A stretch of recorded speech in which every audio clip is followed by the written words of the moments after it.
अल्लाहुम्मा नहमदुका कमा तर्ज़ा व नसल्ली अला हबीबिका व आलिहि कमा यर्ज़ा व नुहिब्बु महबूबका कमा इर्तज़ा अम्मा बाद सल्लल्लाहु अला हबीबी मुहम्मदिन व आलिहि वसल्लम। औज़ु बिल्लाहि मिनश शैतानिर रजीम बिस्मिल्लाहिर रहमानिर रहीम। व वस्सैनल इंसाना बिवालिदैहि इहसाना हमलतहु उम्मुहु कुरहन व वज़अतहु कुरहा व हम्लुहु व फिसालुहु सलासूना शहरा। अल्हम्दुलिल्लाह। तर्जुमा ये है कि ववस्सैनल इंसाना, और हमने आदमी को हुक्म दिया बिवालिदैहि कि अपने माँ बाप से भलाई करे, एहसाना। हमलत उम्मुहु, उसकी माँ उसे पेट में रखा उसने, कुरहन तकलीफ़ से, व वज़अतहु कुरहा, और जना उसको तकलीफ़ से, व हम्लुहु व फिसालुहु, और उसे उठाए फिरना, व फिसालुहु उसका दूध छुड़ाना, सलासूना शहरा 30 महीने में है। तो हत्ता इज़ा बलग अशुद्धहु, यहाँ तक कि जब अपने ज़ोर को पहुँचा, व बलग 40 सनतन, और 40 बरस का हुआ। तो बाकी तर्जुमा आगे अगली आयत मुबारक का जो उसका हम करते हैं। शुरू में देखें कि अल्लाह ताला फरमा रहे हैं हमने इंसान को हुक्म दिया उसके वालिदैन के साथ एहसान का, हुस्न सलूक का और भलाई का, अपने वालिदैन का अदब एहतराम का जो है हुक्म दिया गया है। माँ का भी अदब का हुक्म है, माँ के बारे में, और वालिद के भी।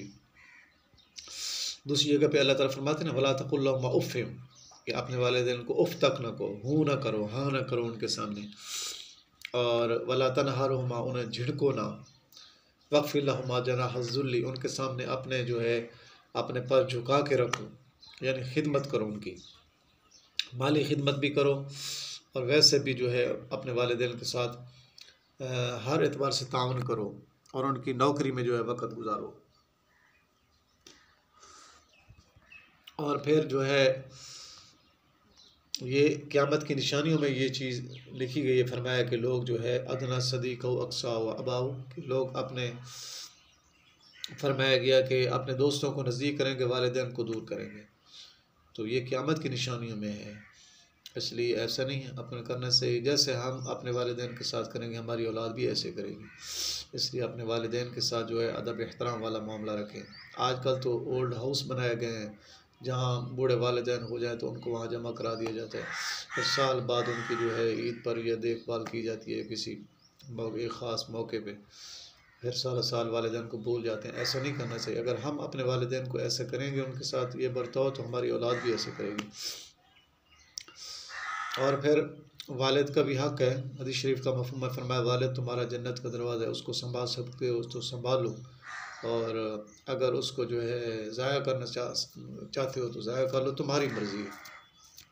अपने जन्नत का दरवाज़ा वालिद है तुम्हारा, मैं उसको जन्नत का दरवाज़ा संभाल सकते हो, संभाल सकते हो तो संभाल लो।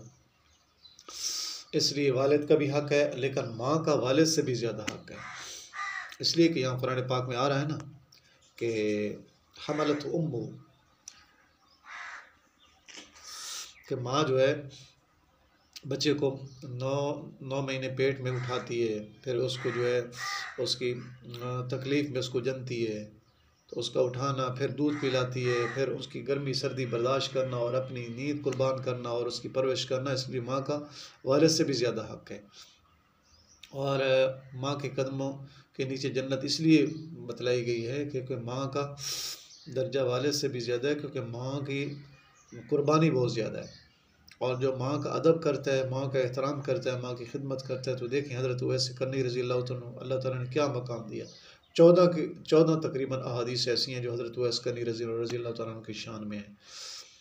और हमारे नबी पाक सल्लल्लाहु अलैहि वसल्लम की ज़ात मुबारक ने मौला सैयदना अली इब्न अबी तालिब अलैहिस्सलाम और सैयदना उमर रज़ी अल्लाह को फरमाया कि उमर अली जाओ और मेरे जुब्बा भी ले जाओ, जाके मेरे उवैस को जो है तोहफ़ा दे दो मेरी तरफ़ से, और मेरी उम्मत के लिए दुआ कराओ, क्योंकि वो जब हाथ उठाते हैं तो अल्लाह ताला उनके हाथ जो है नहीं मोड़ते बग़ैर कबूल किए हुए। तो वो वालदा की खिदमत से फरमाया अल्लाह ताला ने उनको ये मकाम दे दिया है। तो देखो ना, माँ की खिदमत की बदौलत अल्लाह ताला ने क्या मकाम दिया है हज़रत उवैस करनी रज़ी अल्लाह को। और हदीस शरीफ का मफ़हूम है, हमारे नबी पाक सल्लल्लाहु अलैहि वसल्लम की ज़ात मुबारक ने फरमाया कि सिल उम्मका सुम्मा उम्मका सुम्मा उम्मका, सिला रहमी करो अपनी माँ से, फिर अपनी माँ से, फिर अपनी माँ से। फरमाया सुम्मा अबा का, फिर फरमाया कि अपने अब्बा से सिला रहमी करो। सुम्मा अदना का फ़ादना का, फिर जो तुम्हारे करीबी रिश्तेदार उसके करीबी रिश्तेदार। यह हदीस शरीफ का मफहूम है। फरमाया कि 3 दफ़ा माँ के मुतालिक फरमाया, चौथी दफ़ा वालिद के मुतालिक फरमाया गया। तो माँ के साथ सिला रहमी का हुक्म है। माँ की कुर्बानी ज़्यादा है, इसलिए वालिद से भी ज़्यादा दर्जा माँ का है। इसलिए अपने वालिदैन का जो है हमेशा एहतराम करें। एक आदमी ने अपनी वालदा को जो है कितने तकरीबन किताबों में लिखा है कि उसने 7 हज कराए उठा के। तो किसी से पूछा कि क्या मैंने अपनी माँ का हक़ अदा कर दिया है? तो उन्होंने कहा कि तूने तो अपनी माँ के एक दिन का भी अभी हक़ अदा नहीं किया, जिस दिन तेरी माँ ने तुझे जना था, तकलीफ़ बर्दाश्त की थी, तो एक दिन का भी तूने अभी हक़ अदा नहीं किया। तू कहता है कि पूरी ज़िंदगी और परवरिश और सब एहसान तो कैसे अदा कर सकता है? फिर फरमाया वहमलु व फ़िसालु सलासून शहरा, कि माँ का उठाना बच्चे को और उसको दूध छुड़ाना, इसकी मुद्दत 30 महीने बतलाएगी। कुरान पाक की दूसरी आयत मुबारक के अंदर है कि दूध बच्चे को पिलाया जाए 2 साल तक, तकरीबन 2.5 साल तक भी कौल है। मुफस्सिरीन हज़रात फरमाते हैं कि अगर बच्चा कमज़ोर है तो 2.5 साल तक पिला सकते हैं दूध, कम अज़ कम 2 साल। तो 2 साल अगर दूध पिलाने की यहाँ मुद्दत इकट्ठी बयान की गई है कि हमल की मुद्दत भी और दूध छुड़ाने की मुद्दत भी, तो 30 महीने, यानी 30 महीने। तो इसमें से ये तो कन्फर्म हो गया कि दूध पिलाने की मुद्दत 2 साल है दूसरी आयत मुबारक से। बाकी बच गए 6 महीने, यानी 12 दूने 24 महीने हो